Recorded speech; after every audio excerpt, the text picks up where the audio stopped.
नमस्कार विद्यार्थी मित्रांनो, मेगाबाईट एज्युकेशन यवतमाळच्या युट्यूब चॅनलवर तुमचं सर्वांचं स्वागत आहे। तर विद्यार्थी मित्रांनो, आजचा जो आपला व्हिडिओ आहे हा आहे त्या विद्यार्थ्यांसाठी जे प्रिपरेशन करत आहेत एमएनसी कंपनीची, जे सॉफ्टवेअर कंपनी कोर कंपनीज मध्ये प्रिपरेशन करतात, ज्यांना मल्टीनॅशनल कंपनीज मध्ये जाऊन काम करायचं आहे, जे बेसिकली बॅकग्राऊंड मधून येतात, engineering, BCA, MBA, BSc computer अशा जे बॅकग्राऊंड मधून येतात, जे टेक्निकल बॅकग्राऊंड मधून येतात, त्यांच्यासाठी स्पेशली आजचा व्हिडिओ आहे। जे पण विद्यार्थ्यांना कंपनीसाठी जायचं आहे, स्पेशली आजचा जो आपला व्हिडिओ आहे हा आहे ॲसेंचर या कंपनीसाठी। तर ॲसेंचर कंपनीसाठी तुम्ही कशी प्रिपरेशन करायला पाहिजे, या टोटल सिरीज मध्ये मी प्रत्येक एमएनसी कंपनीचा एक तुम्हाला क्रायटेरिया आणि एक तुम्हाला डिटेल ओव्हरव्ह्यू देणार आहे की तुम्ही त्या पर्टिक्युलर कंपनीसाठी कसं प्रिपरेशन करायला पाहिजे, ज्यामध्ये त्यांचे सिलेबस, त्यांचा एक्झाम पॅटर्न, त्यांच्या पोस्ट आणि त्यांचे सॅलरीज हे सर्व त्या व्हिडिओमध्ये राहील। तर या सिरीजला नक्की फॉलो करा आणि तुमच्या इंजिनिअरिंग वाल्या जे पण तुमचे सोबतचे मित्रमैत्रिणी आहेत त्यांच्यापर्यंत नक्की शेअर करा। तर विद्यार्थी मित्रांनो, सुरू करूया आपला आजचा या सिरीज मधला पहिला व्हिडिओ, जो आहे how to prepare for MNC company आणि the company name is Accenture. Okay, तर 2023-24 बॅच साठी हा व्हिडिओ आहे, बघूया। तर सर्वात पहिले आपला जो एजेंडा आहे तो आहे ॲसेंचर कंपनी बद्दल इन्फॉर्मेशन, सॅलरी स्ट्रक्चर काय ऑफर करतं, एक्झाम पॅटर्न कसा राहतो, टॉपिक वाइज अनालिसिस, जो पण एक्झाम पॅटर्न आहे त्याच्यामध्ये कोणते कोणते टॉपिक्स तुम्ही प्रिपेअर करायला पाहिजे, important topic, detail analysis of communication rounds आणि प्रिपरेशनची स्ट्रॅटेजी, हे सर्व डिटेल आपण या व्हिडिओ थ्रू बघणार आहोत। चला, काय आहे ॲसेंचर कंपनी? तर बेसिकली ॲसेंचर ही एमएनसी कंपनी आहे, जवळपास 120+ कंट्रीज मधून ही कंपनी ऑपरेट करते। याचं जे हेडक्वार्टर आहे हे आहे डब्लिन मध्ये, जे आयर्लंड या देशामध्ये येतं। बघा, आयर्लंड या देशामध्ये आहे डब्लिन। बेसिकली यांचं जे मेन काम आहे ते आहे artificial intelligence, cyber security, analytics and digital transformation. ठीक आहे, जवळपास 738,000 ॲसेंचर एम्प्लॉईज वर्ल्ड वाईड काम करतात। 9,000 क्लायंट सर्व मोर दॅन 120 कंट्रीज मध्ये, 109,000+ क्लायंट्स आहेत 120 कंट्रीज मध्ये। त्यानंतर 8,300 patent and patent pending world wide, 8,000 पेक्षा जास्त पेटंट रजिस्टर केले आहेत by companies and their employees. Then 200+ cities with Accenture location and operation across 49 countries. 49 countries मधून ऑपरेशन होतं, 200+ सिटीज मधून पूर्ण वर्ल्ड वाईड ॲसेंचर काम करतं। नंतर 249 जवळपास 250 यांचे इकोसिस्टीम पार्टनर्स आहेत।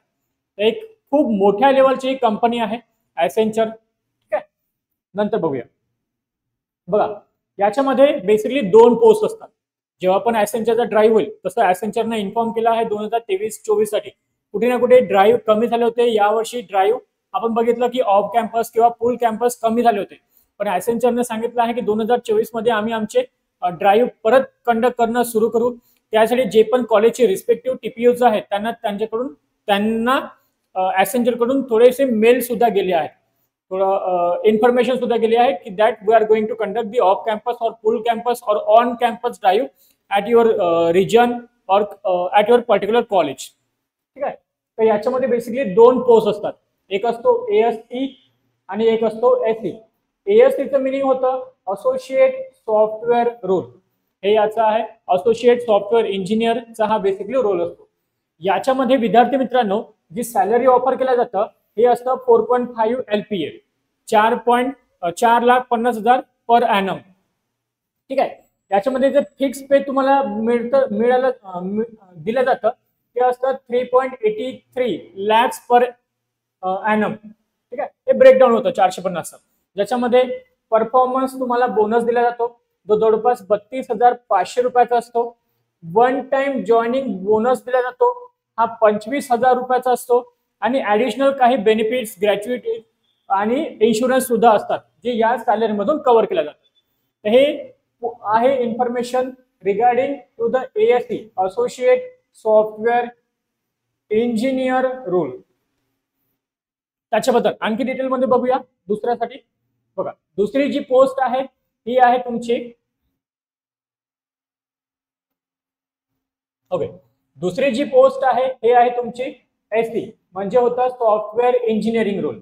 याचा जो पे स्केल आहे हा असतो 6.5 लाख पर ॲनम. फिक्स्ड पे जो तुम्हाला दिला जातो हा दिला जातो 5.41 लॅक्स. याच्यामध्ये अगेन परफॉर्मन्स बेस्ड सॅलरी असतं, परफॉर्मन्स बेस्ड पे असतो जो 82,500 रुपये परफॉर्मन्स सायकल मध्ये तुम्हाला दिला जातो. त्याच्यानंतर वन टाइम जॉईनिंग बोनस आहे जो 26,500 रुपये आहे आणि अगोदरच्या पोस्टमध्ये तो 25,000 रुपयाचा होता. कुठे ना कुठे इथं थोडंसं जास्त आहे. परफॉर्मन्स बेस्ड म्हणजे काय होतं की जे पण सायकल असतं, प्रत्येक कंपनीचे एक सायकल असतं ज्याच्यामध्ये त्यांच्या एम्प्लॉईला एक परफॉर्मन्स हाईक दिला जातो. तो काही कंपनीमध्ये 3 महिन्यात असतो, काही कंपनीमध्ये 4 महिन्यात असतो, काही कंपनीमध्ये 6 महिन्यात असतो आणि काही कंपनी अॅन्युअली घेतात. ही that's depend on the company की त्यांना परफॉर्मन्स, त्यांचे जे पण परफॉर्मन्स आहेत, जे पण त्यांना हाईक द्यायचे आहे त्यांच्या एम्प्लॉईला, हे पूर्ण ठरवतं त्यांची कंपनी. ठीक आहे, हे चेंज होतं कंपनी वाईज, हे व्हॅरी होतं. नंतर एक चांगला पॉइंट इथे हा असतो की फ्री ट्रान्सपोर्ट. तुम्हाला एक कॅब दिली जाते जे तुम्हाला तुमच्या लोकेशन वरून पिक अँड ड्रॉप फॅसिलिटी जे प्रोव्हाइड करतात and that is free of cost. जे TCS किंवा CTS, कॉग्निझंट किंवा इन्फोसिस किंवा विप्रो सारख्या कंपनीमध्ये नाहीये. तो एक चांगला एक बेनिफिट असतो. जे पण स्टुडंट्स दूर राहतात, फॅमिली सोबत राहतात किंवा त्यांनाकडून रोज अपडाऊन पॉसिबल नाही होत, तर त्यांच्यासाठी ही कॅब फॅसिलिटी आहे. सोबत जे फिमेल कॅन्डिडेट्स आहेत, जे गर्ल्स आहेत, त्यांच्या सुद्धा साठी हा एक सेफ ऑप्शन मानला जातो की तुम्हाला तुमच्या लोकेशनवरून पिक केलं जातं आणि ऑफिस संपल्यानंतर तुमच्या लोकेशनवर ते ड्रॉप सुद्धा करून देतात. So that is the very good advantage provided by the advantage or facilities provided by the Infosys company. नंतर अदर अलाउन्सेस काही आहेत, जसं हाऊस रेंट अलाउन्सेस मिळतं, मेडिकल अलाउन्सेस मिळतं, हेल्थ इन्शुरन्स मिळतं जो 4 lakhs कव्हर केला जातो. तसे अगेन कंपनी वाईज डिपेंड करतं, कंपनी वाईज व्हॅरी होतं आणि जास्त पण मिळू शकतं. एक रफ आयडिया जे पण आमच्या सोर्स कडून आम्हाला मिळाले ती 4 लाखची आहे. ठीक आहे. त्यानंतर आता प्रिव्हियस इयरचा जो पण मागच्या वर्षीचे जे एक्झाम झालेत त्यांचा एक्झाम पॅटर्न कोणत्या प्रकारचा होता त्याची एक रफ आयडिया आपण इथे घेऊया. बघा, त्यामध्ये काय होतं, कॉग्निटिव्ह ॲबिलिटी होतं जे 50 क्वेश्चनसाठी विचारलं गेलं. त्यानंतर टेक्निकल ॲबिलिटी होतं ज्याचे 40 क्वेश्चन्स आलेत. कोडिंग राऊंड सुद्धा याच्यामध्ये असतो ज्याच्यामध्ये 2 क्वेश्चन्स नॉर्मली असतात. कम्युनिकेशन असेसमेंट याच्यामध्ये असतो ज्याचे 20 ते 25 क्वेश्चन असतात. त्यानंतर याचे जे टोटल असतात हे असे या प्रकारचा, हा फर्स्ट, हा सेकंड, हा third and this one is fourth. Total 4 section असतात. 150 मिनिट म्हणजे 2 hours 30 मिनिट्सचा हा पेपर होतो. टाइप ऑफ टेस्ट ही नॉन ॲडॅप्टिव्ह आहे. निगेटिव्ह मार्किंग याच्यामध्ये नाही राहत. टोटल नंबर ऑफ अप्लिकेशन जे लास्ट पेपरमध्ये रिसिव्ह झाले होते ते होते 3,10,000 आणि टोटल जे जॉब ओपनिंग्स होत्या हे 11,000 कुठे ना कुठे होत्या. दॅट मीन्स मित्रांनो 3 lakhs मधून 11,000 सिलेक्ट करणं, सो वी कॅन से एक टफ टास्क आहे. टफ टास्क आपल्यासाठी आहे कारण की we have to one of them. आपल्याला या 11,000 मध्ये एक व्हायचं आहे, एक बनायचं आहे आणि त्यासाठी तुम्हाला त्या लेवलची प्रिपरेशन सुद्धा करावं लागतं. तर प्रिपरेशनला कुठेच मागे तुम्ही पडले नाही पाहिजे कारण की ऑपॉर्च्युनिटी सध्या कमी आहेत. असं नाही की ऑपॉर्च्युनिटी आहेच नाही. जे डिझर्विंग कॅन्डिडेट आहे, जे होतकरू स्टुडंट्स आहेत त्यांच्यासाठी ऑपॉर्च्युनिटी आहेत, पण त्या ऑपॉर्च्युनिटीला कसं ग्रॅब करायला पाहिजे, किती कमी वेळात तुम्ही ग्रॅब करता, that's totally depends on your preparation. तर प्रिपरेशन तुमची कुठेच कमी व्हायला नको. त्यानंतर समोर बघूया. बघा, जसं मी सांगितलं कॉग्निटिव्ह ॲबिलिटी. आता कॉग्निटिव्ह ॲबिलिटी मध्ये काय काय असतं, याच्यामध्ये असतं ॲब्स्ट्रॅक्ट रिझनिंग, क्रिटिकल रिझनिंग आणि व्हर्बल इंग्लिश, ज्याचे 50 क्वेश्चन्स असतात, 50 मिनिटसाठी विचारले जातात. त्यानंतर असतं टेक्निकल तुमचं असेसमेंट. टेक्निकल असेसमेंट मध्ये असतं common application in MS Word, MS वर्डच्या रिगार्डिंग काही क्वेश्चन्स. सुडो कोड असतात, याच्यामध्ये सुडो कोड असतात. नंतर नेटवर्क सिक्युरिटी आणि क्लाउड कॉम्प्युटिंगचे क्वेश्चन असतात ज्याचे टोटल 40 क्वेश्चन असतात 40 मिनिटासाठी. त्यानंतर कोडिंग राऊंड सुद्धा याच्यामध्ये असतो. आणि कोडिंग राऊंड मध्ये 2 सेक्शन असतात, section 1 plus section 2. Then only you will be allowed to give the coding test. जर तुमचा हे 2 राऊंड क्रॅक होत असेल तर तुम्ही कोडिंग राऊंडवर जातात, सेक्शन 1 आणि सेक्शन 2 वर. आणि याचे 45 मिनिट असतात, 2 क्वेश्चन असतात. त्यानंतर असतं कम्युनिकेशन स्किल, कम्युनिकेशन असेसमेंट, ज्याच्यामध्ये 30 क्वेश्चन असतात, 30 मिनिट्स असतात, 20 ते 25 क्वेश्चन तुम्हाला दिलं जातं. आणि ऍट द लास्ट तुमचा असतो टेक्निकल प्लस HR इंटरव्ह्यू.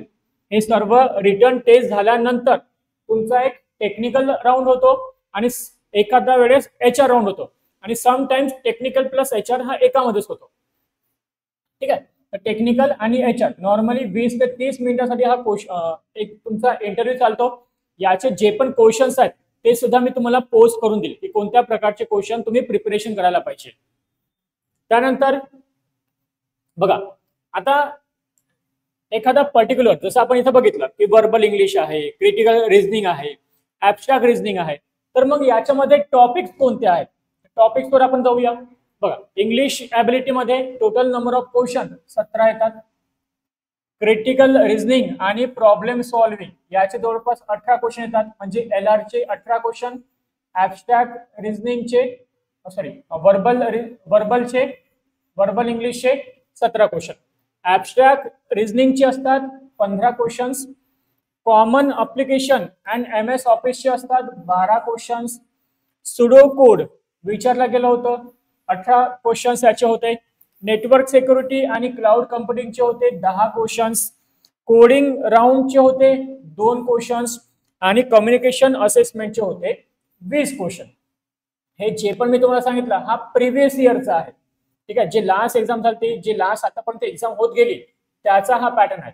असं होऊ शकतं की नवीन जो एक्झाम होईल त्याच्यामध्ये थोडाफार पॅटर्न चेंज होऊ शकतो. But as of now we only have that data. आपल्याकडे सध्या हाच डेटा आहे आणि हाच पॅटर्न आहे. त्याच्यामध्ये थोडंफार चेंज होईल, असं होत नाही की पूर्ण ड्रास्टिकली पूर्ण कम्प्लिटली चेंज झालं. ठीक आहे.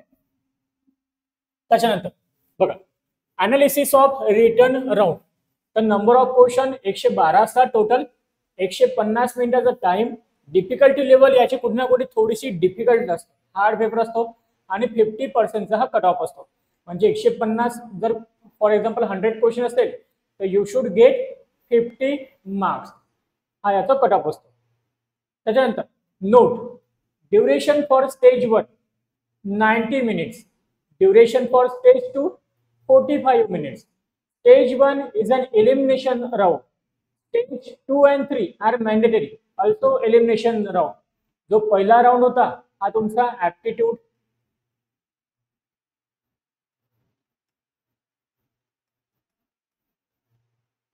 इंग्लिश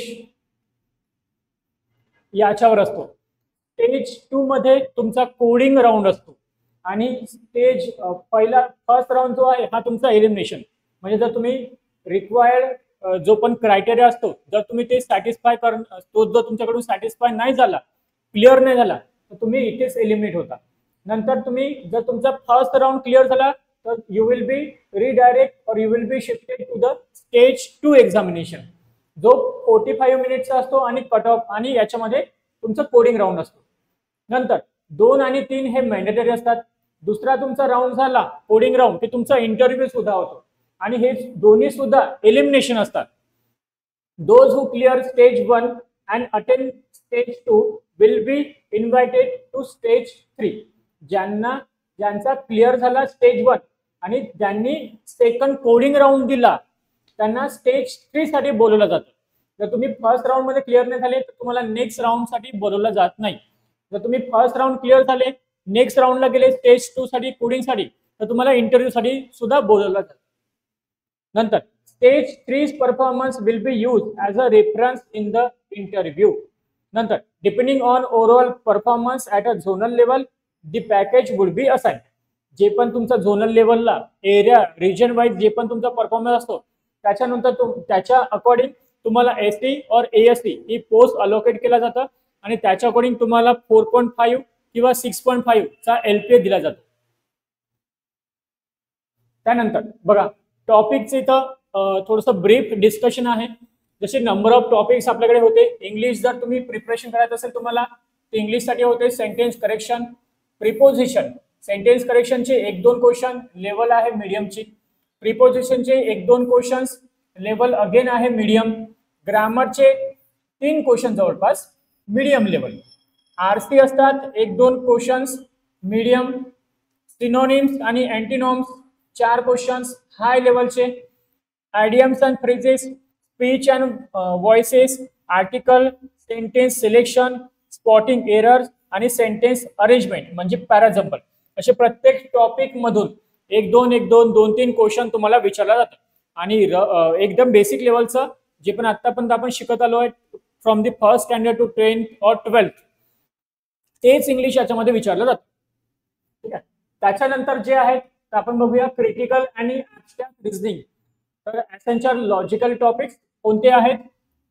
अरेंजमेंट आहे, विज्युअल रिझनिंग आहे, थोडंसं diagrammatical form, blood relation, flow chart, statement आणि conclusion, coding decoding, psychometric, direction sense, analogies, letter आणि नंबर एनॉलॉजीज. नंतर आहे sentence arrangement, infer meaning, logical sequences. Again 1-2 question प्रत्येक टॉपिक मधून विचारलं जातं. लेवल सुद्धा मीडियम आणि डिफिकल्ट काइंड ऑफ असतं. त्याच्यानंतर common application and MS office plus network security आणि क्लाउड. तर याचे टॉपिक्स कोणते आहेत बघा. सेक्शन टेक्निकल असेसमेंट MS ऑफिसचे आहेत. Total 12 minutes, 12 MCQ, moderate to difficult असतं. Accenture common application and MS office 2024 is a newly introduce section. हा नवीन आहे. याच्यामध्ये मायक्रोसॉफ्ट वर्डचे क्वेश्चन, एक्सेलचे क्वेश्चन, ऍक्सेसचे question, MS PowerPoint, Outlook, Publisher अशाच प्रकारचे related to the office setup प्रकारचे क्वेश्चन्स तुम्हाला विचारले जातात. ठीक आहे. त्याच्यानंतर आहे नेटवर्क सिक्युरिटी. तर नेटवर्क सिक्युरिटी मध्ये काय आहेत? 10 मिनिट्स आहेत, 10 MCQs राहील, मॉडरेट लेवलचा पेपर राहील.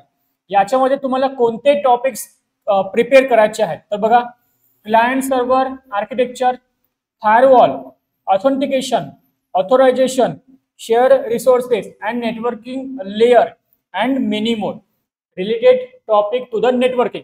जसं OSI लेयर आहेत, टोपोलॉजीज आहेत, या प्रकारचे टॉपिक्स कॉमनली याच्यामध्ये विचारले जातात. फायरवॉल कसं वर्क करतं, गेटवे कसं वर्क करतं, नेटवर्किंग मधले छोटे छोटे कॉन्सेप्ट याच्यामध्ये विचारले जातात. वेल, so this is all about the Accenture recruitment drive. त्यांचे पोस्ट काय असतं, सॅलरी काय असतं, टॉपिक्स तुम्ही कोणते प्रिपरेशन करायला पाहिजे, या सर्वांची इन्फॉर्मेशन मी इथे दिलेली आहे. या कम्प्लीट प्लेलिस्ट मध्ये तुम्हाला प्रत्येक कंपनीची माहिती मिळणार आहे. जसं cognisant, Wipro, TCS, L&T, Mindtree, जे पण मोठे जे पण कंपनीज आहेत त्या सर्वांची इथे मी एक प्लेलिस्ट बनवतोय जे तुम्हाला युजफुल ठरेल, जे तुमचे मित्रमैत्रिणींना युजफुल ठरेल. तर आजच जर तुम्ही नवीन असाल चॅनलला तर आजच त्याला सबस्क्राईब करा. आणि जे पण तुमचे इंजिनिअरिंग किंवा टेक्निकल किंवा कंपनीसाठी प्रिपेअर करणारे मित्रमैत्रिणी असेल त्यांच्यापर्यंत हा व्हिडिओ नक्की शेअर करा. Thank you so much.